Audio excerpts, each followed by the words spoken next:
بلکہ دنیا کے اوپر ہمارا کردار تو مسخ ہو گیا. میں اس بات کو تسلیم کرتا ہوں، علماء کا بھی مسلم عوام کا بھی ہمارا کردار مسخ ہو چکا ہے. آج ہمارے کو دیکھ کر کے لوگ اسلام نہیں لا رہے، بلکہ ہمارے کو دیکھ کر کے لوگ اسلام سے دور ہٹ رہے ہیں. میں نے وہ آپ کے سامنے رکھا تھا سوامی لکشمن پرساد کا انٹرویو کسی زمانے میں، کہ اس نے کہا تھا کہ میں مسلمانوں کے نبی کی سیرت لکھی ہے عرب کا چاند اس نام سے، اور اس کو کہا گیا تھا کہ تو مسلمانوں کے نبی کی سیرت لکھی، لوگ اس کو پڑھ کے ایمان کی تازگی پاتے ہیں، تو مسلمان کیوں نہیں ہو گیا؟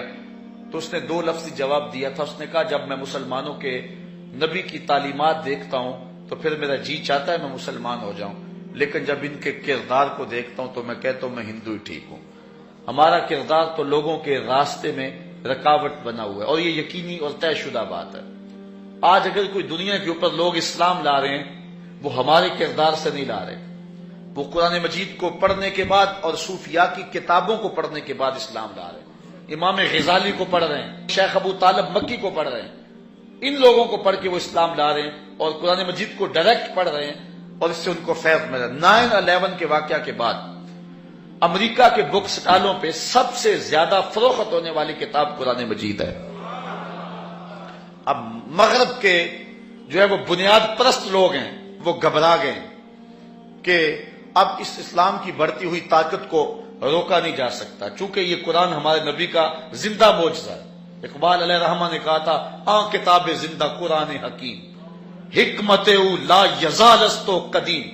اقبال کہتا ہے کہ یہ کتاب زندہ ہے، یہ ہمیشہ زندگی بانٹے گی. جب امت مردہ بھی ہو جائے گی یہ کتاب پھر بھی زندہ ہوگی.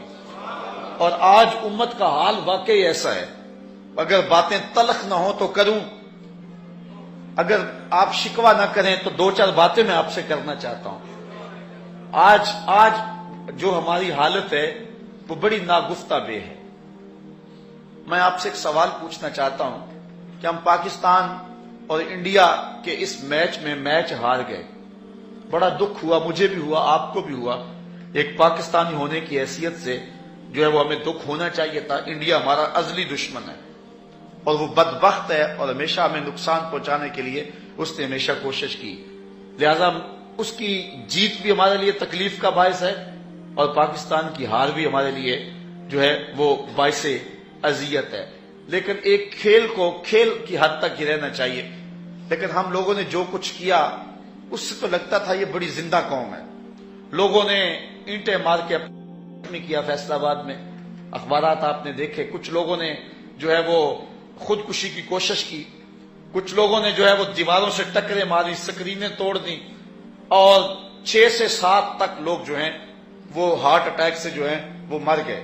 اور باقی لوگ جو ہیں وہ اس مرض میں مبتلا ہو گئے. دکھ کی کیفیت جو ہوئی وہ ایک الگ کہانی ہے.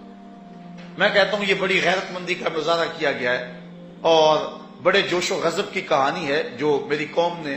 رقم کی ہے. میں کہتا ہوں کہ ایک کھیل ہار گئے ہم، اس وقت تو ہمیں ہارٹ اٹیک ہو رہا ہے، اس وقت تو ہم اپنے چہرے پہ اور اپنے منہ پہ اینٹیں مار رہے ہیں، اس وقت تو ہم جو ہے وہ ٹیلی ویژن بند کر رہے ہیں کہ ہم سے یہ پاکستان کی ہار کا منظر نہیں دیکھا جا سکتا، اس لیے ہم نے پہلے ہی جو ہے وہ آف کر دیا ہے. میں آپ سے پوچھتا ہوں کہ جس دن ریمر ڈیوس کو لے کے جا رہے تھے امریکی گنڈے، اس دن تو کسی نے سکرین بند نہیں کی کہ یہ منظر ہم سے دیکھا نہیں جاتا، اس دن تو کسی نے سکرین نہیں توڑی.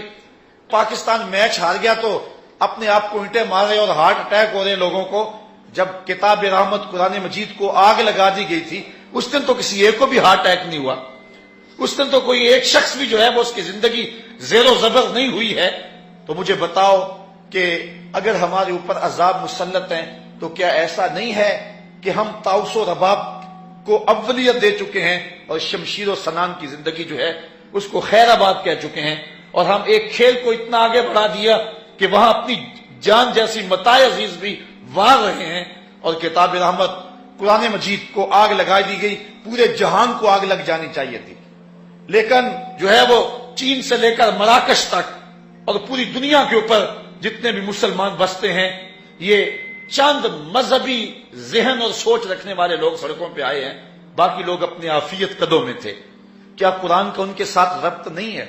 میچ کے وقت تو ساری قوم دیوانی ہو گئی تھی، ساری قوم میں کہتا ہوں پاگل ہو گئی ہوئی تھی، اور جو بعد میں حال ہوا قوم کا، اور جس طرح کے قوم کے جذبات دیکھنے میں آئے،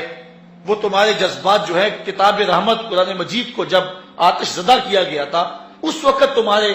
مذہبی جذبات کہاں گئے ہوئے تھے؟ اس وقت تمہاری کیفیتیں اس طرح دیکھنے میں کیوں نہیں آئی؟ شاید مغرب تمہیں چیک کرنا چاہتا تھا، اور اس نے چیک کر لیا کہ تمہارے نزدیک میچ کی اہمیت زیادہ ہے، اور کتاب رحمت کو آگ لگ جائے تو اس کو تمہارے نزدیک جو ہے وہ اہمیت تم نہیں دیتے ہو۔ اس لیے اس نے دوبارہ اعلان کیا کہ اب اس کے 6000 نسخے بھی جلائے جائیں گے، اور ہر مسجد کے سامنے یورپ کے اندر جو ہے اور امریکہ کے اندر جو ہے وہ ہم مظاہرے بھی کریں گے۔ اس نے اندازہ کر لیا کہ یہ قوم جو ہے وہ قوم مردہ ہے، لیکن اس بجھی ہوئی راک کے اندر بھی چنگاریاں موجود ہیں۔ بعض اوقات ایک شخص ہی پوری قوم کا کفارہ ادا کر دیتا ہے۔ لیکن میں آپ سے یہ پوچھنا چاہ رہا ہوں کہ اپنے اندر آپ خود اتر جائیں اور اپنے آپ سے سوال کریں۔ چلو ساری زندگی نہیں، میں آپ سے یہ نہیں کہتا کہ بچپن سے لے کر آج تک بوڑھے بھی موجود ہیں، جوان بھی موجود ہیں، جس دن سے قرآن مجید کو آگ لگائی گئی ہے، کتاب رحمت کی آتش زدگی کا واقعہ ہوا ہے، میں آپ سب سے پوچھتا ہوں، تلخ سوال ہے، جس دن سے قرآن مجید کو آگ لگائی گئی ہے اس دن سے لے کر آج تک تقریباً 1 مہینہ ہو گیا ہے، مجھے بتاؤ کہ آپ نے قرآن کے لیے کیا کیا ہے؟ مجھے اس سوال کا جواب دو۔ باقی پچھلی زندگی کا سوال میں نہیں آپ سے کرتا۔ جس دن سے قرآن مجید کو آگ لگائی گئی ہے ابھی مہینہ بھی نہیں ہوا، اس 1 مہینے میں آپ لوگوں نے قرآن مجید کی خدمت اور قرآن مجید کے لیے کون سی نوکری سر انجام دی اور کیا کیا اس کے لیے؟ اگر کچھ کیا ہے تو آپ کو مبارک ہو، اور اگر نہیں کیا ہے تو پھر اپنے اندر اتریں اور آج عزم کر کے، ارادہ کر کے، عہد کر کے جائیں کہ جو زندگی بیت گئی، آئندہ زندگی کے جو تھوڑے سے دن ہے یہ قرآن کی نوکری کرتے رہیں گے، اس قرآن کے نام لگا دیں گے۔ جو نوجوان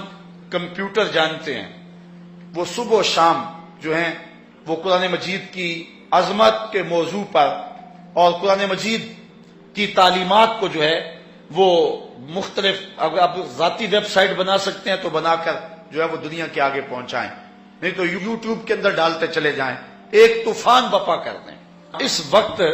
دنیا کے اوپر 6 ارب انسان بستے ہیں جس میں 1.5 ارب مسلمان ہیں، تو اس کا مطلب یہ ہے کہ دنیا کے اندر ہر 4تھا شخص جو ہے وہ مسلمان ہے۔ تو مسلمانوں کی اتنی بڑی تعداد ہو اور اگر ہم راست اقدام ہو جائیں اور کسی معاملے میں اپنا رخ سیدھا کر لیں تو کفر کو جو ہے وہ راستہ نہ ملے دم دبا کر بھاگنے کا، لیکن دشمن اگر دلیر ہے اور شیر ہے تو وہ ہماری کمزوریوں کی وجہ سے ہے۔ ہم نے کبھی شعوری طور پہ بھی کچھ نہیں کیا ہے، یہ زمانہ جو ہے وہ میڈیا کا دور ہے، اس لیے ہم نے اس حوالے سے اپنے کردار کو، یہ مؤثر ترین کردار ہے، جب تلوار اٹھانے کا اور جب وہ حالات آئیں گے تو اس کے لیے بھی ہم نے عملی طور پہ تیار رہنا ہے، لیکن سرے دست جو ہے وہ ہم اپنے ملک کے اندر ایسا اگر کوئی عمل کرتے ہیں تو وہ خانہ جنگی کی طرف بڑھ جائے گا۔ اس لیے ہم اس وقت کے انتظار میں ہیں کہ جب صالح حکمران کا سایہ ہمارے اوپر آئے اور پھر امت مسلمہ کا جو قائد ہے وہ جہاد کا اعلان کرے، اور پھر جب وہ اعلان ہوگا، یہ میں آپ کو خوشخبری دیتا ہوں، یہ اعلان پاکستان سے ہوگا۔ جو حضور نے غزوہ ہند کی بشارت دی ہے، اس جنگ اسلام کا جس کو حضور نے غزوہ ہند کہا، اور پھر یہ بھی لطف کی بات ہے، میں نے 1 سال قبل فیصل آباد میں گفتگو کر رہا تھا تو مجھے ایک نوجوان نے کھڑے ہو کے کہا کہ غزوہ تو وہ ہوتا ہے کہ جس میں حضور شریک ہوتے ہیں، جس میں حضور شریک نہیں ہوتے وہ غزوہ نہیں ہوتا، وہ سریہ ہوتا ہے۔ اور آپ نے کہا کہ غزوہ ہند، میں نے کہا حدیثوں میں بھی غزوہ آیا ہے اس لیے میں غزوہ کہہ رہا ہوں، لیکن جو آپ کا سوال ہے میں اس کا بھی جواب دیتا ہوں۔ میں نے کہا کہ غزوہ وہ ہوتا ہے جس میں حضور شریک ہوں، تو جو قرب قیامت میں پاکستان سے لوگ اٹھ کے جنگ کریں گے وہ غزوہ اس لیے ہوگا کہ حضور اس میں شریک ہوں گے، حضور اس میں شریک ہوں گے۔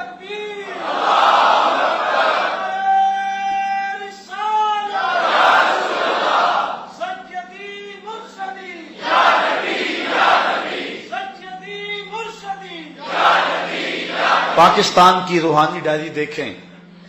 جب 65 کی جنگ لگی ہے تو وہ خدام جو حضور کے روضہ کے آس پاس جھاڑو دیتے ہیں، ان میں سے کچھ لوگ سوئے تو انہوں نے خواب دیکھا کہ حضور 5 اصحاب کے روضہ انور سے نکل رہے ہیں اور حضور نے جنگی لباس پہنا ہوا ہے اور اسلحے پہنے ہوئے، انہوں نے کہا ہمارے ماں باپ آپ پہ قربان ہوں، حضور آپ اس وقت جنگی لباس میں کہاں جا رہے ہیں، رات کا موقع ہے؟ تو حضور علیہ السلام نے فرمایا کہ پاکستان پہ ہندوستان نے حملہ کر دیا ہے، میں ان کی مدد کو جا رہا ہوں۔ اور پھر پاکستان کی نہیں دنیا کی عسکری تاریخ کا یہ عجوبہ ہے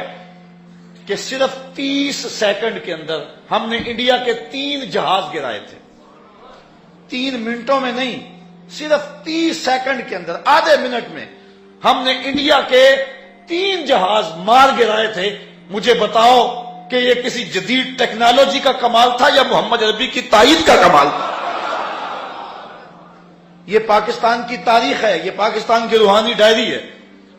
حضور علیہ السلام نے 65 میں ہماری مدد کی، اور جب غزوہ ہند ہوگا اس وقت بھی حضور کی تائید ہمیں حاصل ہوگی، اور یہاں سے حریت کے قافلے نکلیں گے، اور پھر وہ پہلے دہلی کو کیپچر کریں گے،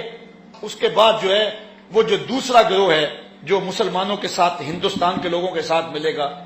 وہ ترک گروہ ہوگا، ترکی ساتھ ملیں گے، اور پھر یہ دونوں فوجیں اکٹھی ہو کر کے بیت المقدس پہ اسلام کا جھنڈا گاڑیں گے،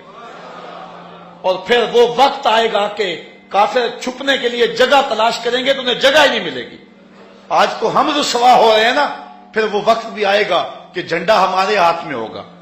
ایٹم بم ہمارے ہاتھ میں ہوگا، میزائل ہمارے ہاتھ میں ہوں گے، پھر ورلڈ آرڈر بھی ہمارا ہی چلے گا۔ پھر دنیا کے اوپر اگر کوئی جھنڈا اونچا ہوگا تو وہ میرے محمد کا ہی اونچا ہوگا۔ انشاءاللہ وہ وقت دور نہیں ہے، وہ آنے والا ہے۔ اگر آپ دنیا کے 56 57 58 اسلامی ممالک کا اس وقت تجزیہ کریں تو اس وقت دنیا کے اوپر اگر کوئی فوجی پاور تو وہ 2 ہی ملک ہیں، ایک ترکی اور ایک پاکستان، باقیوں کی جو آرمی ہے وہ نہ ہونے کے برابر ہے۔ اور حضور علیہ السلام نے جو بشارت دی تھی کہ ہندوستان سے لوگ اٹھیں گے پھر ترک کے مجاہد ساتھ شامل ہوں گے، یہ پاکستان آرمی نے انشاءاللہ ہماری مدد کے ساتھ آگے بڑھنا ہے۔ اب ہمارے لیے 2 ہی راستے رہ گئے، موت تو آئے گی، اب ایک بہت بڑا فساد بپا ہونے والا ہے، لیکن یہ بات آپ کو بتاؤں کہ 2 طرح کے لوگ ہوں گے، موت سے بچ نہیں کوئی سکے گا جو حالات ہونے والے ہیں، لیکن کچھ لوگ کتے کی موت مریں گے، کچھ شہادت کا تاج پہنیں گے۔ اس لیے ہم نے فیصلہ کرنا ہے کہ ہم نے شہادت کی موت کو قبول کرنا ہے یا کہ ہم بزدلوں اور کتے کی موت کو قبول کرنا ہے، یہ ہم نے فیصلہ کرنا ہے۔ مرنا تو ہے، اس سے بچ نہیں سکیں گے۔ اب ہم نے فیصلہ کرنا ہے کہ ہم نے ہاتھ کے اندر طاغوت کا جھنڈا اٹھانا ہے یا محمد عربی کا جھنڈا اٹھانا ہے۔ تو یہ ہم نے اب فیصلہ کرنا ہے، اور بالخصوص میں نوجوانوں سے جو ہے وہ مخاطب ہوں